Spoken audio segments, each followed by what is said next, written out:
এখানে বলা হয়েছে যে 3.5 গ্যালনে কত কাপ হয়। এই সমস্যাটা বোঝার আগে তোমাকে বুঝতে হবে যে কাপ কত বড়।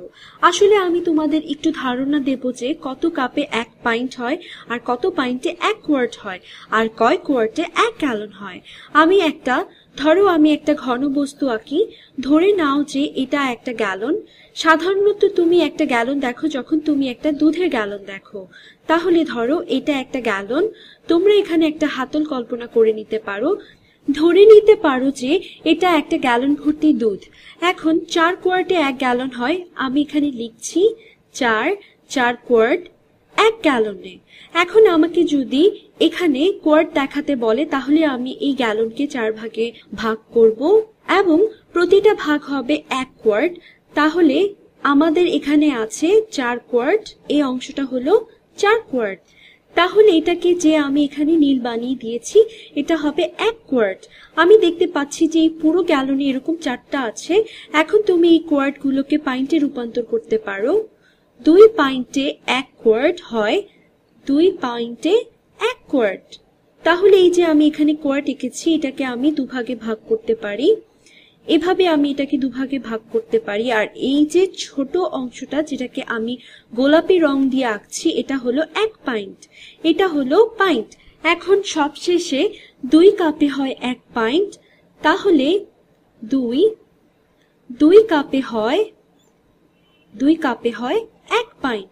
তাহলে এই যে এখানে পাইন্ট, আমি একে দুভাগে ভাগ করতে পারি এবং এর প্রতিটা ভাগ হবে একটা কাপ। তাহলে এই যে এখানে এই ছোট অংশটা, এটা হবে একটা কাপ। এখন আমরা সোজা বের করে ফেলতে পারি যে আসলে 1 গ্যালনে কত কাপ। এটা চিন্তা করা বেশ মজার ব্যাপার। যদি তোমার 1 গ্যালনে 4 কোয়ার্ট থাকে, চলো এগুলোকে গুণ করি। তোমার যদি 1 গ্যালনে 4 কোয়ার্ট থাকে তাহলে 4 কোয়ার্ট আছে 1 গ্যালনে, গুণ হবে 2 পাইন্টে 1 কোয়ার্ট গুণ 2 পাইন্টে 1 কোয়ার্ট। তাহলে এটা তোমাকে কি দিচ্ছে? এটা দিচ্ছে 4 গুণ 2 হলো 8 এবং তারপরে এই কোয়ার্ট গুলো কেটে যাচ্ছে। তাহলে তোমার থাকলো 8 পাইন্ট 1 গ্যালনে। এবং এটা বোঝা খুবই সহজ, কারণ দেখো আমাদের 1 গ্যালনে আছে 4 কোয়ার্ট এবং সবগুলো কোয়ার্টে আবার 2টি করে পাইন্ট আছে। তাহলে 4 গুণ 2 মানে 8 পাইন্টে 1 গ্যালন। এবং তুমি এটাকে 2 কাপে 1 পাইন্ট দিয়ে গুণ করে দিতে পারো। আমি শুধু এটাকে কপি করে দিচ্ছি। আমি এটাকে কপি করে দিলাম এবং পেস্ট করে দিলাম। কপি এবং পেস্ট। আমার এটাকে আসলে কাট পেস্ট করে দেওয়া উচিত। আমি এটা আবার করছি। আমি পেছনে ফিরে গিয়ে এটা আবারও করছি। এডিট করে কাট করলাম এবং পেস্ট করলাম। তাহলে এখন তুমি এটার সাথে 2 কাপে 1 পাইন্ট যোগ করে ফেলো। আর এটা কাজ করবে কারণ এখানে লবে তোমার একটা পাইন্ট আছে, আবার হরেও তোমার একটা পাইন্ট আছে, যা কাটাকাটি করা যায়। এবং তাহলে তোমার থাকবে, আমি আবার হলুদ রং নিচ্ছি, 8 গুণ 2 হলো 16। লবে পেলাম কাপ আর হরে গ্যালন। তাহলে বের হয়ে গেল কত কাপে 1 গ্যালন।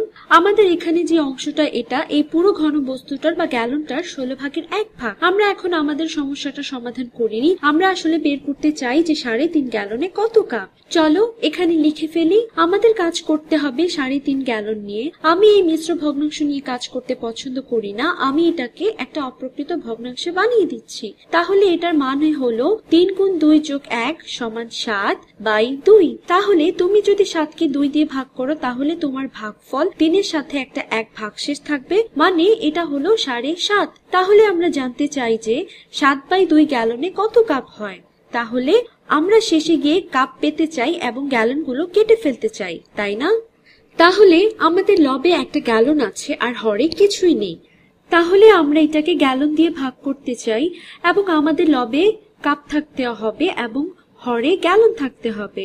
আমরা একটু আগে বের করে ফেলেছি যে 16 কাপে 1 গ্যালন হয়।